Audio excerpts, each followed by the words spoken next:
Welcome to the Your Leadership Legacy podcast. My name is Tina Paulus-Krause, and I'm so excited to bring you this next podcast dedicated to you high performers out there who want to reinvent yourself, reinvent your business, maybe your career, all of it. This podcast is all about being dedicated to transformation and being the best possible leader of yourself and others that you can be in order to create a legacy that lives on. Welcome to Your Leadership Legacy. My name is Tina Paulus-Krause. I am the founder and CEO of True You Teams. And here we go. Hi, everyone. Welcome to Your Leadership Legacy. My name is Tina Paulus-Krause, and today we have Erin Brown with us. Hi, Erin. Hi, Tina. Hi, everyone. Glad to be here. Yeah, I'm really excited to have you on the show today. We've talked a little bit in the last couple of weeks, and we both are from the insurance industry, and so we have lots to talk about today. Before we go there, though, I want to read your bio real quick, and then I'm going to have you introduce yourself.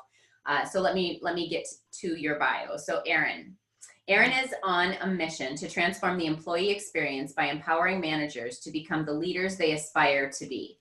She spent 12 years in the commercial insurance industry and led client service teams ranging from the size of 7 to more than 40. Through this experience, she learned firsthand that being a great leader is much easier said than done. So true. After personally navigating the many ups and downs of leadership, she pivoted her career to focus on empowering and supporting emerging first-time and middle managers.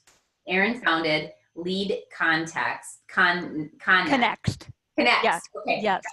Got it. I thought that I looked that word. I'm like, oh my God, I don't know what that word is right now. So Erin founded Connext, an online leadership community and development platform offering one-on-one coaching, virtual peer groups, and on-demand resources. I'm really excited to hear more about that. Erin is also an avid traveler, having been to 35 countries, and an aspiring traveling photographer. So you can learn more about her and I'm going to have you give you the web address and stuff like that at the end. But welcome, Erin, to the show. It's really good to have you here.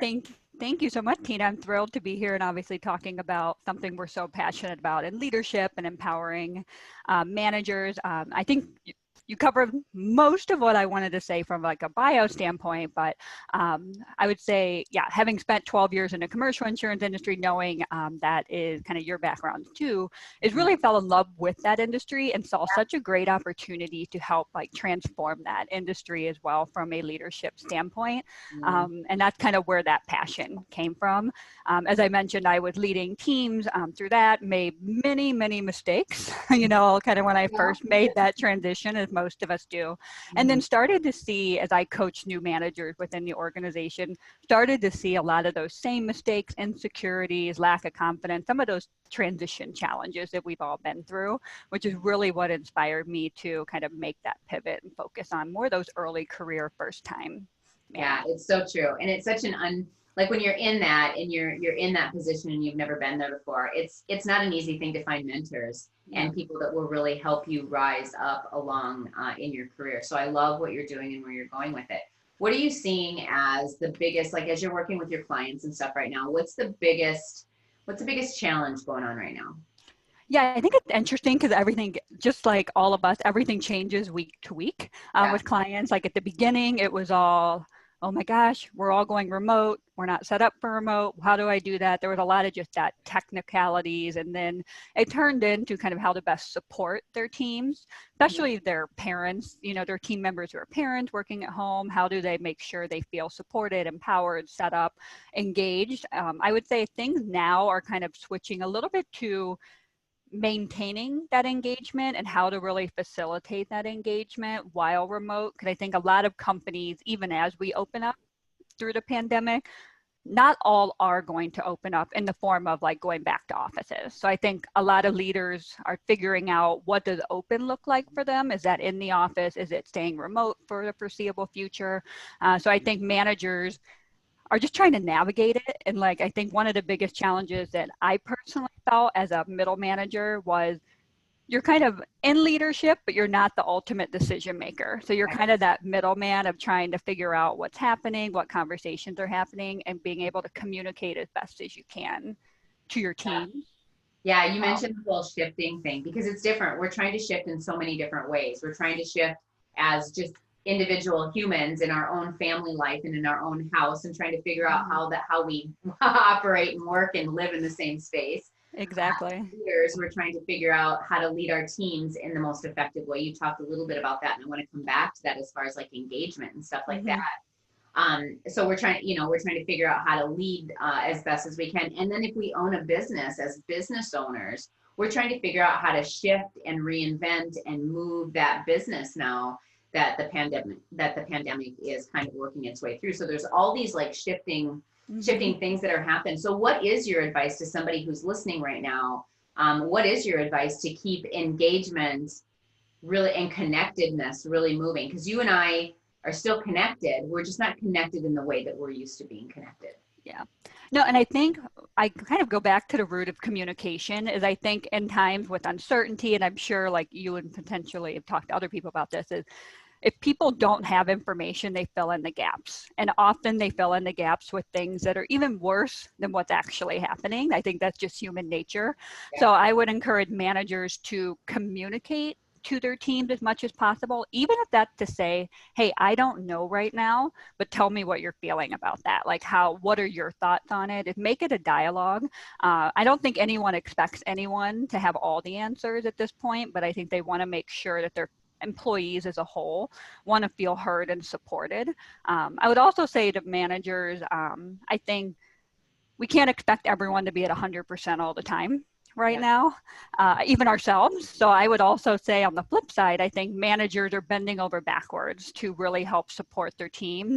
And I think sometimes that's just what we naturally do. Oftentimes, at least, the great managers out there, but as they also have to take care of themselves as well, and I think leading by example, that's something even as a small business owner myself, I'm a little bit guilty of, is not always taking my own advice if I'm candid with like setting hours and stuff like that. But I think in some fashion, managers need to lead by example when it comes to those best practices for maintaining kind of that work and that life and balance and stuff like that as well.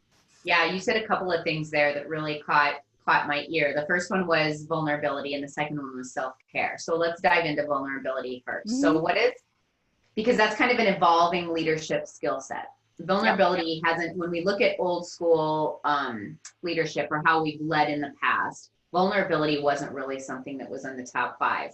And now, as I look at leaders who are thriving in today's environment, leaders who are really bringing their teams along, teams that are continuing to find that success, vulnerability is really a core it's a core skill set that those leaders have. So talk a little bit to us about vulnerability and why that's so important. Yeah, I mean, I think vulnerability, and I'll be candid with you, like one of the mistakes I made very early in my leadership management career was not being vulnerable. Kind of how I was brought up in the industry was like, it's business, you don't share emotion, it's kind of power through results, etc. So that's something I really, and even just personally, vulnerability was not my strong suit, at least in a public fashion. But the importance of vulnerability is all tied to that connection, right? And people being able to relate on a human level. And I think especially when you're in a leadership role, you kind of have that barrier strictly driven by your title, your authority, your impact that you can have on people's careers.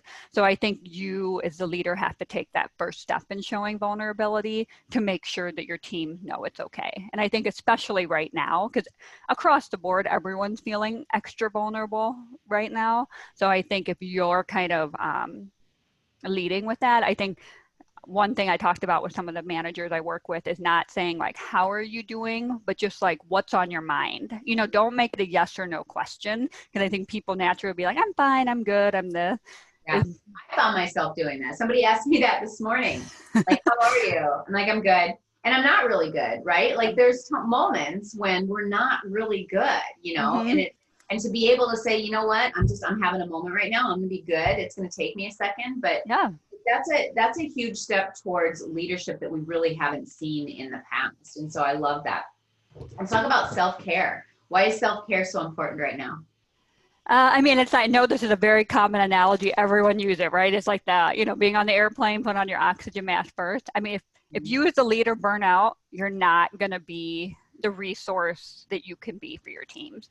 And you're kind of modeling inadvertently, not purposely, certain types of behaviors that sometimes been if you're working all hours of the night, you know, sometimes your team members look at that and they're getting emails from you 8 and 9 at night. They're probably thinking, oh man, I wonder if they expect me to be on, what's, you know, some of that. So I think incorporating what works for you, it's not going to be the same for everyone, whether it's like meditation, yoga. I would say definitely for me, getting outside, just taking a walk, clearing your head, kind of going back to vulnerability. I've been all over the Brene Brown Unlocking Us podcast. It's fantastic. And she's obviously the queen of vulnerability. But I think that's actually been really helpful kind of for me over the past, 6 weeks, I guess. Yeah, for those of you who are listening, Brene Brown has a new book out too. So her podcast, Unlocking Us, and then her book, Dare to Lead, are two really amazing resources when we think about leadership and where we were just going with how leadership has evolved and how some of these new leadership skills are really kind of taking the forefront where we haven't seen them before, like vulnerability. And so she has a way of being able to unpack vulnerability as like a topic and as a subject that you go, oh yes, I resonate with that when you didn't even know. So I find myself walking and being like, yes, like constantly. And I love that she's not, admits that she's not good with vulnerability, and that's something she's struggled with. So I love that she's kind of, I think most people can relate to so much of what she says. Yeah, where it really resonates with me is, and we've touched on it a little bit, it's this corporate mask, right? I know for me, 22 years in corporate, like I wore a lot of masks because if I get vulnerable, that means I'm weak. If I ask for help, it means that I'm weak. So I had all these stories. I think corporate people have all these stories about how they should be and who they should be and how they should act, and being authentic and being vulnerable just hasn't been something that's been woven into the fabric of corporate. And that being said, when we talk about where we're going post-pandemic and kind of, the future of work is here and what that looks like, vulnerability is super huge in leadership as we move forward. Yeah, I agree. And I think that's something with me focusing on those first-time middle managers, is I think we have an opportunity across the board as leadership coaches, as HR managers, as senior managers, to really make that the new normal for us a little bit. And kind of, I think by nature will transform our employee experiences, our companies for the better, by just really making them more human, because I think that's ultimately what vulnerability comes down to, is that connection and, humanity at work. I love this conversation because it's exactly why you kind of went back to, leaving I left a company that I absolutely loved. It was, I bled red, white, and blue, which were, and so the reason that I did that was because of everything that we're talking about, because I saw this space out there where, the statistics are staggering. It's like half of the people at work are disengaged. People aren't happy with what they do. And so they bring their problems into work. They take work home. So that pre-pandemic, there was this thing that was like boiling where I really felt like I could make a difference. And I know you as well, because we've talked about it, right? Yeah. And able to like just come out of that atmosphere and then really like go back into that, not atmosphere, but environment, go back into that environment and really teach new school leadership that it is okay to be vulnerable. It is okay to take care of yourself. It is okay to say, hey, I need a break, and you're not weak. And so I love where that whole thing is going. And the pandemic, I think, just like accelerated all of it. Yeah. No, I agree. And I think companies for probably the last 10 years, right, have been really talking about employee engagement. I think they recognized it was an issue, but they weren't necessarily sure what to do about it. And I think some of the approaches, and I work for a great company, who is really employee centric. I think a lot of companies, though, tackle it with culture, which is huge, right? Culture is a huge component of employee engagement, but it was happy hours, parties, ping pong tables, open office environments, different things. And I think it's funny is like, I know you were talking about different statistics and stuff as well. As I know Gallup specifically is a statistic I always go back to, because they say an individual's manager in any given company, the manager controls 70% of the engagement levels from team to team. And so I think if companies really want to focus on employee experience, employee engagement, is starting with the managers will have a huge impact on kind of what they see. Yeah, the leadership development of that piece of it is so critical moving forward. And what's unfortunate is I have started to see some of the companies like when they start cutting and start trying to reinvent, like the development, like the education and the training and the development and the leadership development and stuff like that is getting put on the back burner. And I really feel like companies who put that on the forefront are going to be the companies that are going to really thrive as we move into the future. Yeah. I mean, they're going to need amazing managers and leaders to navigate through, you know, because the change is, you know, even once we're through the pandemic, wherever that is, I don't think the change is necessarily is going to slow down. And then next you have the economic recovery, you know, and you're going to, I mean, there's kind of those two sides of it, right? But I mean, companies are going to need strong leaders at all levels who really can drive the company forward and their teams and motivate them and engage them and all the things that, you know, you and I have been talking about. Yeah. So pandemic's here, everything has changed. What is the opportunity right now? You know, funny is I've been talking to a lot of people about this, and it's not just for leaders. I think it's for individuals, society. I think it's a great opportunity to define our 2.0. You know, I think if managers really take stock on, okay, what do they want their teams and their companies to look like post-pandemic? I think it's a really great opportunity to revitalize, you know, how we operate, how we work together, how we partner. But I think it has to be conscious. Like my greatest hope is that we don't go back to quote unquote normal. Sure, there's plenty of normal things that you want to get back to, but that we really are conscious in deciding what we want that new normal. Yeah, conscious reinvention. I love it. It's really where we're at, conscious reinvention. So that's a great way to phrase that. I love it. I love that. I'm going to take that somewhere somehow. So my next question for you, Erin, is the show is, or the leadership legacy. Your leadership legacy is the name of the show. Sorry, I lost my thought there for a second. No problem. What is the leadership legacy that you aspire to leave? Yeah, and for me, honestly, being candid, it's constantly evolving. I would say, though, the root it comes down to is really transforming what leadership looks like and really empowering those managers, especially early career emerging first-time middle managers, to be more proactive and conscious about defining their leadership legacy and how they want to be, about, you know, what kind of leaders they want to be and what kind of teams they want to build and create.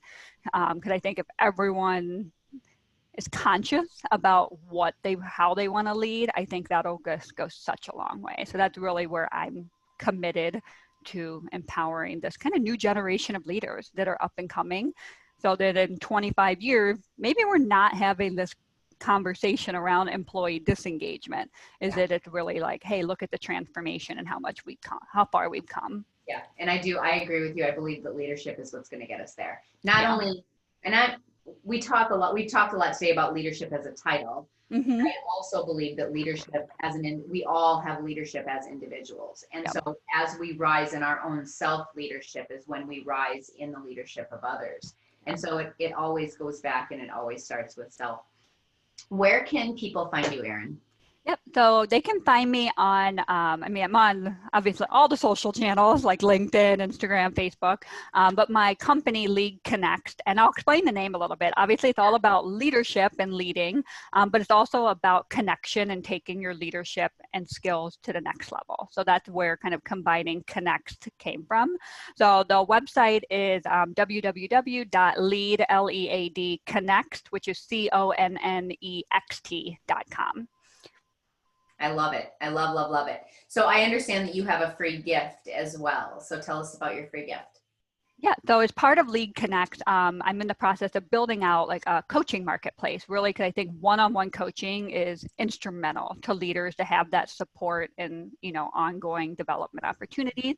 So we are building out a marketplace and would like to offer anyone who's listening, or anyone if they want to refer them over, is a 30-minute complimentary, just kind of discovery, like let's get to know each other a little bit. We do coaching around obviously leadership, but also career management. I know so many people right now are obviously, unfortunately, being laid off, furloughed, or maybe feeling uncertain about what their futures look like in their organization. So we want to do everything we can to support them as well. So come online, you can book straight from the website, completely complimentary, and we can have that discussion and kind of get you on the path that you're looking to go down.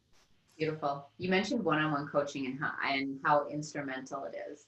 Talk a little bit about that. Let's go deeper on that, because I know in the story that I used to tell myself before I got into coaching was that, like, I don't need a coach.